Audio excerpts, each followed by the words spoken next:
Hasret kokan biri vardı. Sevdiğini biliyordum. Ama başka yardı. Gencecik ömrümde talihsiz başıma gelen en kötü sevdaydı. Gözlerinden süzülen gözyaşına bakıp sigaramdan derin bir nefes içip yaptığın ihaneti hatırladım. Gülüm, beni yalnız bırakıp gitmek sana yakışır mı bilmem. Dertlerimle baş başa kalıp bugün efkar bastı diyemem. Biliyorum, sen de aynı duygular içinde, aynı ızdıraplar pençesinde ya da sevgiline gittiğimiz yerlerde beni düşlediğini nereden bilirdin? Kötü kaderin oyunudur diyorsun. Kaderle değil, insan gönlünün sesini dinlemeli. Yoksa bilmiyor musun? İşte sevdikleri benim gibi böyle avutuyorsun. Sonra acıların ortasında yalnız bırakıp çekip gidiyorsun. Belki hatırlarsın. Sana söylediğim ilk kelime seni sen olduğun için seviyorum demiştim. Kim bilir şimdi ne yapıyorsun? Belki oturmuş yüreğinle hesaplaşıyorsun. Ya da yeni bulduğun sevgilini mi düşünüyorsun? Kalleşliğin, yalancılığın, ihanetliliğin yine üstünde bugün. Ne olursun vefasız olma. Genç bir ömrü yıkmak kolay ama ardından edilen beddualardan, Allah'ın gazabından kurtulmak zor.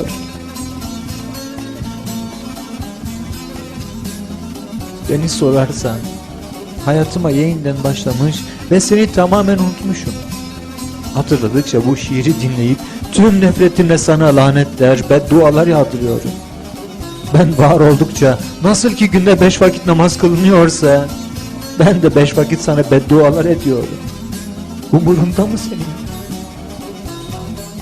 Ama ne fark eder?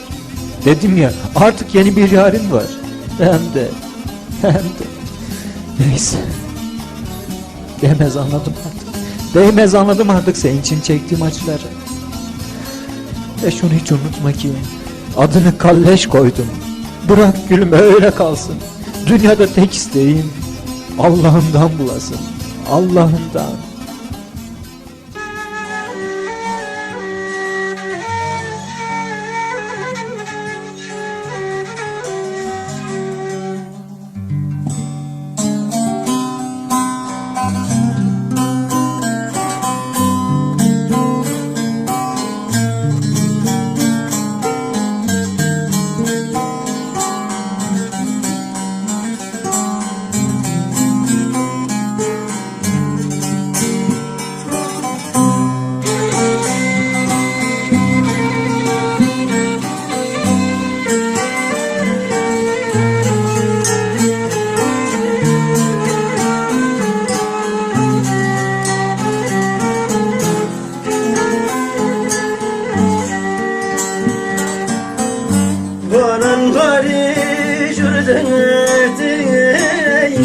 Ete yeşil çilekte Varan bari jürden ete yeşil çilekte Kameze kendi ağay Gevramı jürden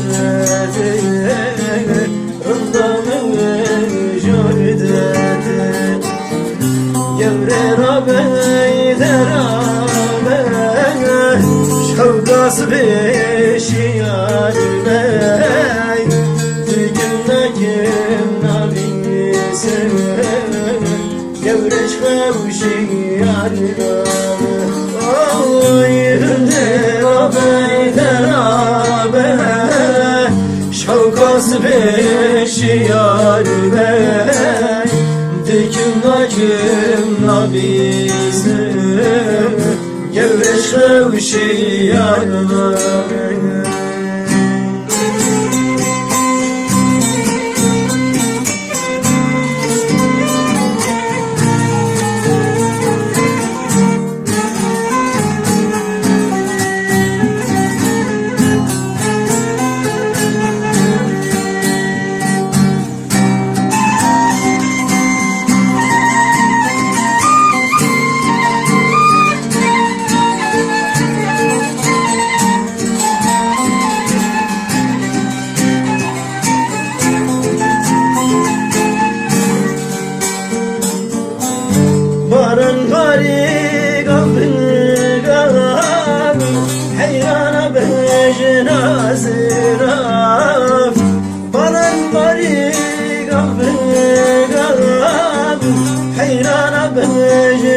hazıra Kamize kindiray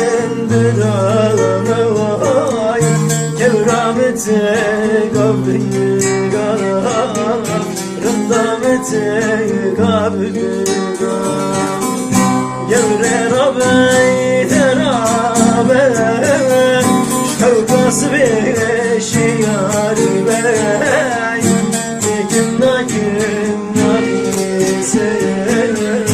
Gevreş kavşi yar nabe Oy rabey terabe Şevkas beşi yar bey Kim nabise Gevreş kavşi yar nabe